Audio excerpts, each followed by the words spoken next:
Hi all, welcome to Vijayamala சக்கரவர்த்தி channel. இன்றைக்கு உண்டான மெனு என்ன அப்படின்றத நம்ம கிச்சனுக்குள்ளே போய் பார்க்கலாம். Hi all, welcome to Vijayamala சக்கரவர்த்தி சேனல். ஸோ நேற்றுக்கு வீடியோ போட முடியல, நேற்றுக்கிட்டே ரொம்ப டல்லு. ஸோ இன்றைக்கி கொஞ்சம் பெட்ரு. ஸோ அதனால் இன்றைக்கி நான் வீடியோ போடுறேன். ஸோ அதுவுமே சிம்பிளிஃபைடு மெனுவாக ஒரு எங்கள் ஆத்துக்கார் சொன்னார், என்ன ஆடி 18க்கு கலந்த சாதம்லாம் வந்து வாட்டிலலாம் வந்து ரொம்ப ஸ்ட்ரிக்டாக எதையும் ரொம்ப ஃபாலோ பண்ண மாட்டா. நான் சொன்னேன், இந்த மாதிரி பண்டிகை இல்லைன்னா அதெல்லாம் பண்ணுறதுக்கு இல்லைப்பா அப்படின்னு. ஸோ அதனால சொன்னார், சரி அன்னைக்கு பண்ண வேண்டாம், நாளோ இல்லைன்னா மறுநாளோ பண்ணலாம் தானே அப்படின்னு.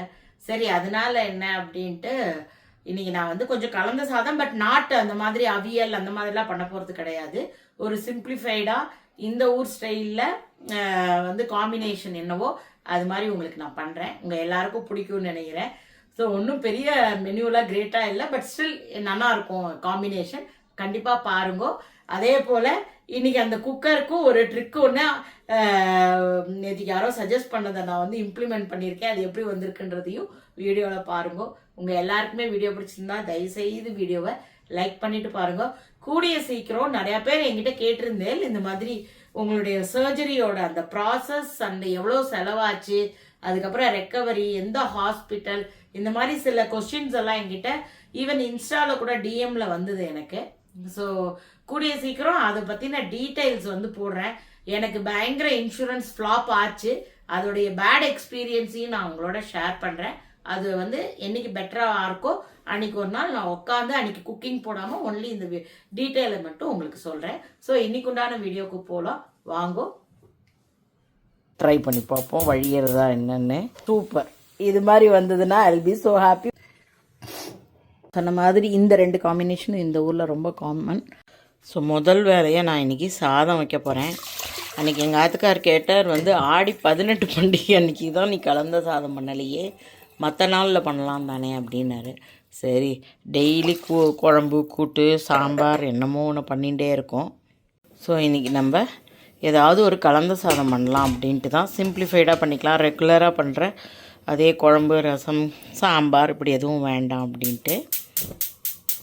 ஸோ நான் நேற்றுக்கு சொன்னேன் இல்லையா, 2 லிட்டர்ஸ் குக்கர் ரொம்ப வழியறதுன்னு. இது என்னுடைய பழசு, நான் டெய்லி யூஸ் பண்ணுறது, எல்லோரும் பார்த்துருப்பேன். இது 3.5 லிட்டர்ஸ், சேம் பேட்டர்ன், மூடி பார்த்தெல்லாம் அப்படி இருக்கும். இது ஒரு நாள் கூட வழிஞ்சது கிடையாது. இதை நான் ரொம்ப காலமாக யூஸ் பண்ணிட்டுருக்கேன். ஆல்மோஸ்ட் 2-3 இயர்ஸாக யூஸ் பண்ணிட்டுருக்கேன். மோர் தென் 3 இயர்ஸ் யூஸ் பண்ணிட்டுருக்கேன். ஒரு நாளும் பிரச்சனை வரல. இதனால் இதை ஆசைப்பட்டு தான் அது அளவு கம்மியாக இருக்கட்டுமேன்னு சொல்லி அது வாங்கினேன். அது பிராண்ட் நியூ, ஒரு 3-4 தடவை கூட யூஸ் பண்ணல. அது போய் சர்வீஸ் எங்கே கொடுக்கறது நம்ம. ஸோ பார்க்கலாம், அதில் ஏதாவது ஒரு மெத்தட் கண்டுபிடிக்கலாம். ஒருத்தர் சொன்னால் குட்டி தட்டு ஒன்று போட்டு குக் பண்ணி பாருங்கோ, அதை பொங்காது அப்படின்னு. நெக்ஸ்ட் டைம் அதையும் நான் ட்ரை பண்ணுறேன். சாதம் பண்ணி ஆஃப் பண்ணிட்டேன். ஸோ இப்போ எடுத்துகிட்டு இருக்கிற ஐட்டங்கள் இதெல்லாம் தான். ஸோ என்ன பண்ணலான்னு பார்க்கலாமா? ஃபஸ்ட்டு எலுமிச்சம்பழம் சாதத்துக்கு உண்டான ப்ரிப்பரேஷன் பண்ணிட்டுலாம். சாதத்தை வந்து நல்லா ஃபஸ்ட்டே வடித்ததுனால அதை ஆற வச்சுருக்கேன். இது எலுமிச்சம்பழம் சாதம். இது ரெகுலர் தயிர் சாதம் எங்கள் ஆத்துக்காருக்கு. இதில் வந்து லாக்டோஸ் ஃப்ரீ போட்டு தயிர் போட்டு கலந்துருவேன். இது எனக்காக. ஸோ இதில் கொஞ்சம் கூட இருக்குது. ராத்திரி அவர் கொஞ்சம் சாப்பிட்டுருவார். அதையும் நல்லெண்ணெய் குத்தின்னு இருக்கேன். லாஸ்ட் டைம் நான் வந்து இந்த நலம்னு ஒரு பிராண்டு வந்து டிமார்ட்டில் வாங்கினேன். நல்லெண்ணெய் செக்கு எண்ணெய்ன்னு போட்டிருந்தது. நல்லா இருக்குது. ரிலேட்டிவ்லி ப்ராபப்ளி இப்போ தான் அது இன்ட்ரொடியூஸாக என்னன்னு எனக்கு தெரில. அது ப்ராடக்ட் ப்ரமோஷன்லாம் இல்லை. நல்லா இருக்கேன்னு வாங்கிட்டு வந்தேன். விலை கம்மியாக இருந்தது. கொஞ்சம் பிக்கப்பாக எடுத்துனா விலையை ஏற்றிடுவா, அதுதான் பண்ணுவாள். ஸோ ஃபஸ்ட்டு என்ன பண்ணிக்கலாம், நம்ம வேர்க்கடலையும் முந்திரி பருப்பையும் வறுத்துண்டுலாம். நான் கொஞ்சம் முந்திரி பருப்பு ஜாஸ்தி போட்டிருக்கேன். இப்போல்லாம் டெய்லியே காத்தால் என்ன பண்ணுறேன், கொஞ்சமாக நட்ஸு சேர்த்துக்கிறேன். பிரேக்ஃபாஸ்ட்டில் எதையாவது பண்ணி ஒரு ஹீமேன் ஸ்பைடர்மேன் மாதிரி கிடுக்கிடுன்னு எனர்ஜி வந்துடணும்னு பார்க்குறது. எதை தின்னா பித்தந்திலையும்னு ஏதாவது பண்ணி எனர்ஜியை கொண்டு வந்து பேக் டு நார்மல் ஃபாஸ்ட்டாக வரணும்னு பார்க்குறேன். நான் எங்கள் மாமனார்ட்ட நேற்றுக்கு ஏதோ சொன்னேன், ஒரு நாளைக்கு 48 மணி நேரம் மாதிரி இருக்குது. எங்கள் அப்பா இருக்கச்சா இப்போ தான் ஏதோ எழுந்த மாதிரி இருக்கும், பார்த்தா ராத்திரி படுத்துக்கிற மாதிரி வந்துடும். அவ்வளோ ஸ்பீடாக டே ஓடும், வேலை அவ்வளோ இருந்தது. இப்போ என்னடானா உட்காந்து படுத்து சாப்பிட்டு இப்படியே பொழுது வருதா, ஒரு நாளைக்கு 24 மணி நேரத்துக்கு மேலே 48 மணி நேரம் போகிற மாதிரி இருக்குது எனக்கு. என்ன மாதிரி ஆளுங்களெல்லாம் உட்கார வைக்கிறது ரொம்ப கஷ்டம். ஸோ கொஞ்சம் வறுக்கட்டும். கொஞ்சம் கொஞ்சமாக செவக்க ஆரம்பிக்கிறது. நான் இப்போ வந்து இதில் கடுகு, உளுத்தம்பருப்பு, கடலப்பருப்பு போட்டுக்கிறேன்.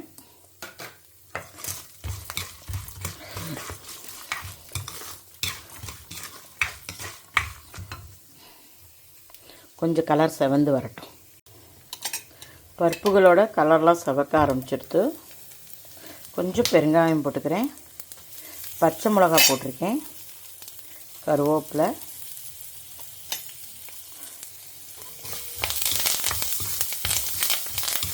இந்த ஊரில் வந்து மசாலா சித்ரான்னான்னு சொல்லிட்டு வெங்காயம், கேரட்டு அதெல்லாமும் போட்டு பண்ணுவாள். அது பண்ணாலுமே ரொம்ப நல்லாயிருக்கும். அதையும் ஒரு நாளைக்கு நான் பண்ணுறேன்.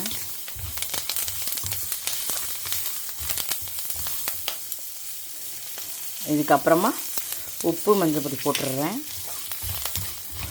நான் இந்த எண்ணெயில் போட்டுட்டோம் அப்படின்னா பொரிஞ்சு ஒரு வாசனை ப்ளஸ் ஈவனாக ஸ்ப்ரெட் ஆகிடும். ஸோ தட் சாதத்தில் கலர் வச்ச கரெக்டாக இருக்கும்.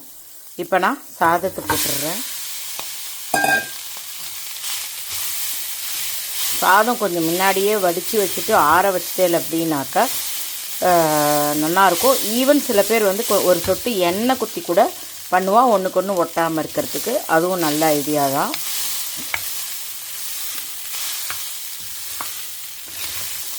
அடுப்பை சின்னதாக வச்சுட்டு கிளறேன்.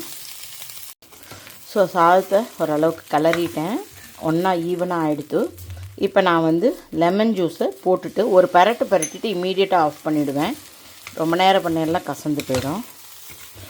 ஜஸ்ட் அடுப்பு சின்னதுலேயே இருக்கட்டும். ஸோ தட் உங்களுக்கு கடைசியாக போடுற நேரத்தில் அந்த ஃப்ளேவர் நல்லாயிருக்கும். ஆஃப் பண்ணி விட்றேன்.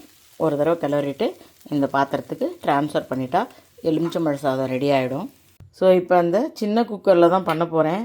சேப்பங்கிழங்கு வந்து வேக போட்டுருக்கேன். இதுக்குண்டான உப்பை போட்டுருவோம். ஐ திங்க் இது வந்து நான் சர்ஜரி பண்ணுறதுக்கு போகிறதுக்கு முன்னாடி வாங்கின சேப்பங்கிழங்குன்னு நினைக்கிறேன். ஒரு மாதமாக நான் வந்து இந்த ஆஃப்டர் சர்ஜரியே கொஞ்சம் என்னன்னு தெரியல, உடம்பு ரொம்ப வலி இருக்குது, காலெலாம் ரொம்ப வலிக்கிறது. அதனால் எந்த கிழங்குகள்லாம் சேர்க்காமல் இருந்தேன். இன்றைக்கி கொஞ்சம் இதை பண்ணி பார்ப்போம். அதுக்கப்புறமா சொன்னால யாரோ சின்ன மூடி போட்டு பண்ணலான்னு ட்ரை பண்ணி பார்ப்போம் வழியிறதா என்னென்னு.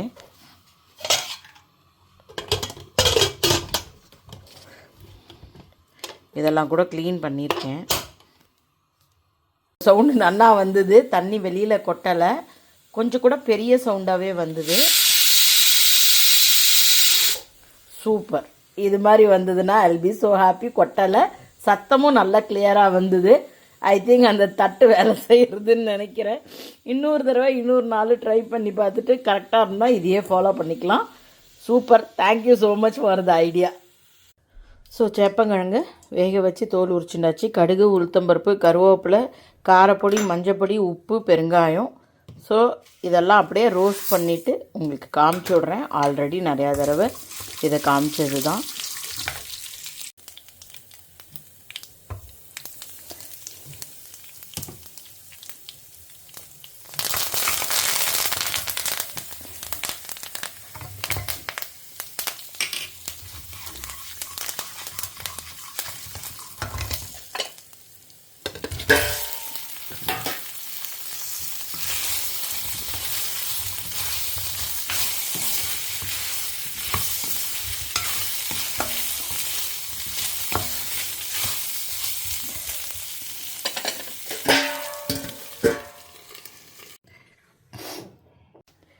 ஸோ பஜ்ஜி மிளகாயை உள்ளே வந்து கம்ப்ளீட்டாக சீட்ஸ் எல்லாம் எடுத்துட்டேன். உள்ளே ஒன்றுமே கிடையாது.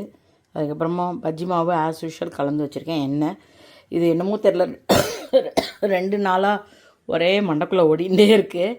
ஸோ இந்த ஊரில் பொதுவாக பார்த்தீங்கன்னாக்கா கிர்மீட் வித் பஜ்ஜி மிளகா மென்சின்காய் பஜ்ஜின்னு ஒன்று கொடுப்பா. அதே போல் மசாலா சித்ரான்னாவை கூட வந்து இந்த பஜ்ஜி மிளகா ஒரு காம்பினேஷன் இருக்கும்.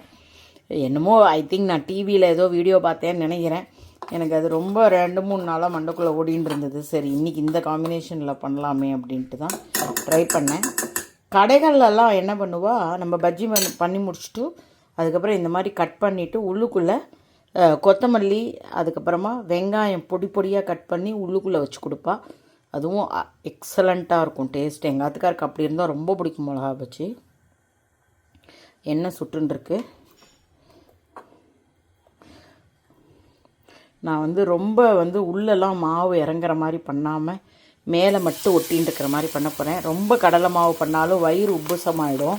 ஸோ லேசானபடி பண்ணிக்கலாம். ஐயோ ஒட்ட மாட்டேங்கிறது. ஸோ கரெக்டாக தான் வந்துட்டுருக்கு. எண்ணெய் கொஞ்சம் அளவு கம்மியாக இருக்குது. இன்னும் கொஞ்சம் ஊற்றினா சரியாக இருக்கும்.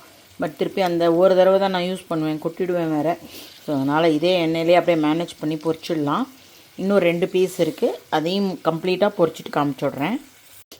தயிர் சாதத்துக்கு தாளித்து கொட்டிட்டேன்னா தயிர் சாதமும் ஆகிடும். இன்னும் கொஞ்சம் உப்பு போடல நான்.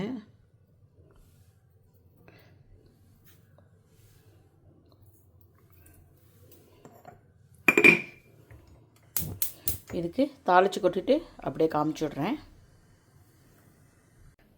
இன்றைக்கு உண்டான வெரி சிம்பிள் தளிகை ரெடியாக எடுத்து சுட சுட லெமன் சாதம் இருக்குது, ஆறுன தயிர் சாதம் இருக்குது, அதுக்கப்புறமா சூடாக மிளகா பஜ்ஜி, அதுக்கப்புறமா சேப்பங்கிழங்கு roast.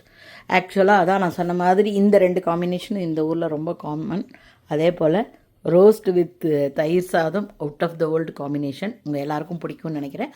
Hope you are all enjoying my video. If you like it, please like and subscribe my channel. Thank you for watching. Bye bye all.